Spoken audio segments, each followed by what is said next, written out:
بسم الله الرحمن الرحيم. السلام عليكم ورحمة الله وبركاته. مرحبا بكم في هذا الفيديو التوضيحي حول تحميل محتوى تعليمي إلى منصة مايكروسوفت تيمز. المراحل التي يجب اتباعها: أولا الولوج إلى القسم الافتراضي، ثانيا تهيئة علامة تبويب فيشي، ثالثا تحميل دروس. سنقوم بعرض طريقتين لذلك: الطريقة الأولى بالنسبة للمبتدئين ثم الطريقة الثانية. أول عملية يجب القيام بها هي الولوج إلى القسم الافتراضي.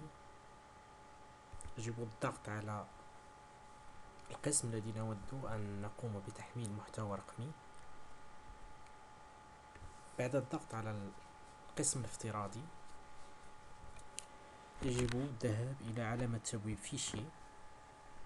هنا يجب أن نتطرق إلى حالتين. الحالة الأولى عندما أنقر على فيشي يظهر أمامي ملف يسمى support de cours، أو تظهر أمامي الشاشة التي أمامكم Nous ne pouvons pas récupérer vos fichiers. وهذا يعني أن votre compte Microsoft Teams لم تتم تهيئته 100%، وسنقوم خلال التطبيق بعرض ذلك. المرحلة الثالثة هي تحميل الدروس. ولتحميل الدروس هناك طريقتين: الطريقة الأولى سنستعمل فيشي شارجي، والطريقة الثانية سنستعمل وان درايف. سنمر الآن إلى التطبيق.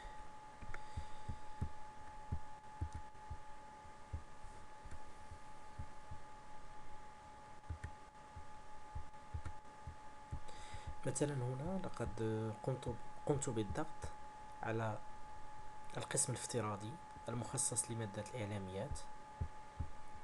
بعد النقر على فيشي ألاحظ أن منصة مايكروسوفت تيمز تقوم بإظهار Nous ne pouvons pas récupérer vos fichiers. لحل هذا المشكل يجب النقر على Publication، وفي أسفل الشاشة سأذهب إلى l'icône joindre، أنقر عليه مرة واحدة ثم أرجع إلى فيشي، وبالتالي ستلاحظون أن مايكروسوفت تيمز يقوم بتهيئة المكان المخصص لتحميل الدروس. بعد نهاية تهيئة المكان المخصص لتحميل الدروس يظهر ملف support de cours. من الأحسن لكل أستاذ أن يقوم بإنشاء ملف آخر بالنقر على nouveau. سأختار دوسي،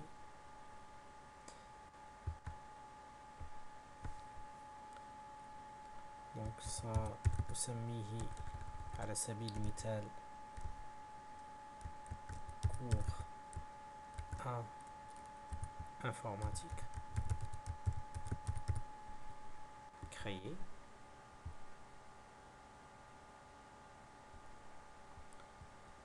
الملف لقد تم إنشاؤه. أنقر على الملف وسنعرض أمامكم طريقتين. الطريقة الأولى: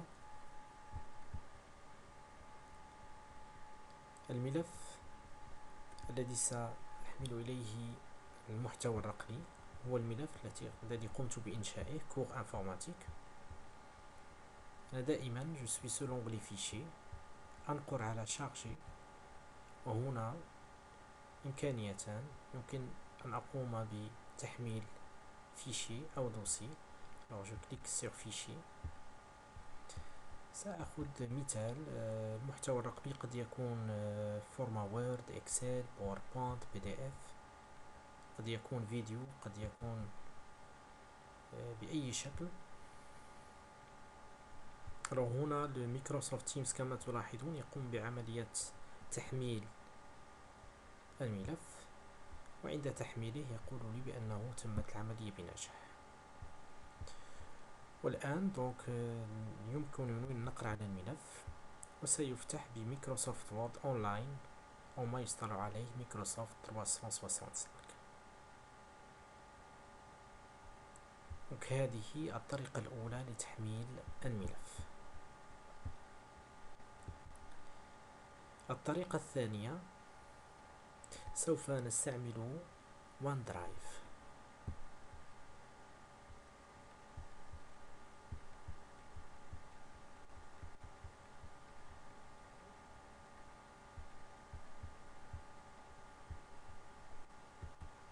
سأرجع إلى نفس الفريق الذي كنت أشتغل عليه.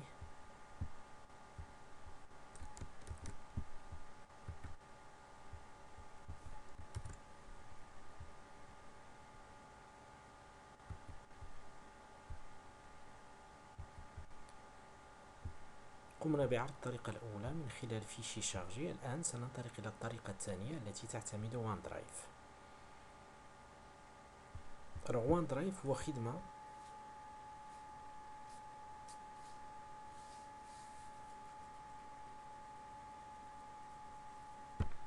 للولوج إليها يجب النقر. هنا سوف يظهر جليا جميع التطبيقات التي يمكن الدخول إليها التي تنتمي إلى أوفيس 365. ووان درايف يمثل سيرفيس أو خدمة من أوفيس 365. جو كليك sur وان درايف. يمكن أن نشبهه بجوجل درايف. دونك أول عملية سأقوم بتحميل الملف على مستوى وان درايف. دونك سأذهب هنا. لقد سأحمل هذا الملف على سبيل المثال.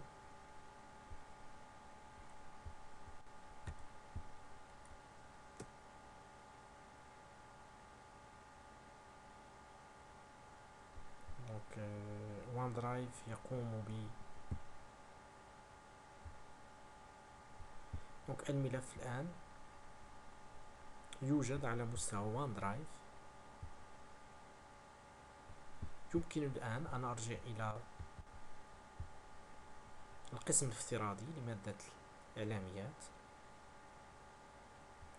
هذه المرة أنقر في 3 نقط. أجد فيشي. عندما أنقر هناك اختيارات. récent آخر ملف قمت باستخدامه والملف الذي قمت بتحميله سالفا. مايكروسوفت تيمز. هنا سأجد جميع المحتوى الرقمي الذي قمت بتحميله على مستوى مايكروسوفت تيمز. وسيحتوي على جميع الدروس والتمارين، جميع الأشكال، فيديو، صوت، etc. هذا يمثل المحتوى على مستوى مايكروسوفت تيمز. عندما أنقر على وان درايف سأجد الملفات التي سأجد الملف الذي قمت بتحميله. جو سيليكسيون. أقوم باختيار الملف. أصعد إلى الأعلى ثم أنقر على 3 نقط. وهنا يمكنني أن أستعمل ديبلاسي لأنقله من وان درايف إلى مايكروسوفت تيمز. كما يمكنني أن أخذ نسخة تبقى النسخة الأصلية على مستوى وان درايف وسأخذ نسخة على مايكروسوفت تيمز. عندما أنقر على كوبي هنا يمكن أن أنقله إلى مكان آخر داخل وان درايف. كما يمكنني أن أنقله داخل فريق أو قسم افتراضي. Donc je clique sur parcourir les canaux et les équipes. هنا سيظهر جليا جميع الفرق.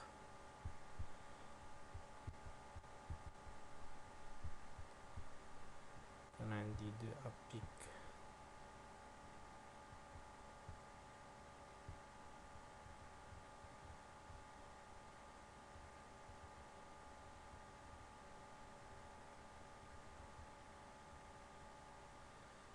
informatique bien sûr.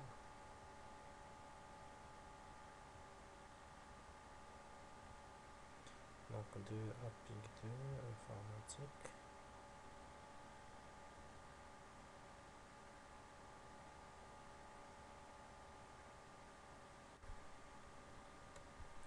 سوف أقوم بنقله هنا على سبيل المثال un applique de informatique.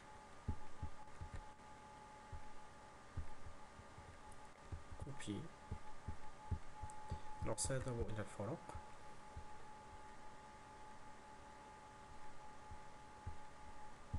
équipe.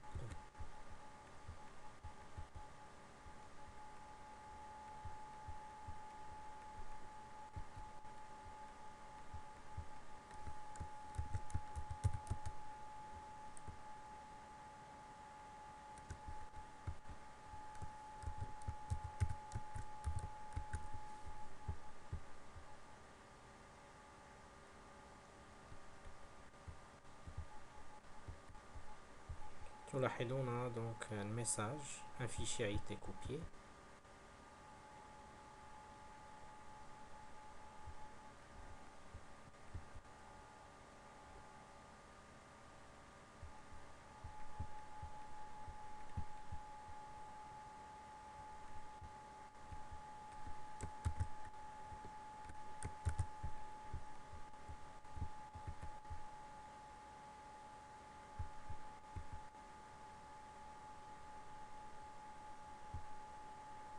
وهنا كما تلاحظون أجد الملف الذي قمت بتحميله انطلاقا من OneDrive.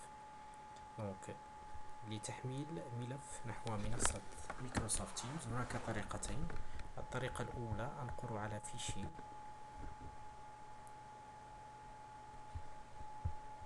ثم شارجي، وعندي اختيار فيشي أو دوسي. عندما أقول على النقر على فيشي أو دوسي فإنه سيتوجه إلى mon ordinateur local. الطريقة الثانية هي أقوم على النقر هنا ثم أختار فيشي، وهنا انطلاقا من وان درايف، مع العلم أنني يجب أن أقوم مسبقا بتحميل الملف على وان درايف، ثم أختار الوجهة أو القسم الافتراضي الذي أريد أن أضع فيه الملف. نشكركم على تتبعكم، وإلى فرصة قادمة إن شاء الله. السلام.